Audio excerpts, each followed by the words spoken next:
Let's practice mental math.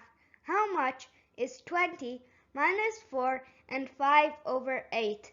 Let's see how we can simplify this expression to answer that question. We can rewrite 20 as 19 plus 1 and 4 and 5 over 8 as 4 plus 5 over 8. That way, we can first subtract whole parts and then subtract the fraction from the whole. So, 19 minus 4 is 15, and 1 minus 5 over 8 is 3 over 8.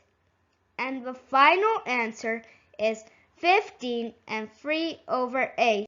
So, 20 minus 4 and 5 over 8 is 15 and 3 over 8.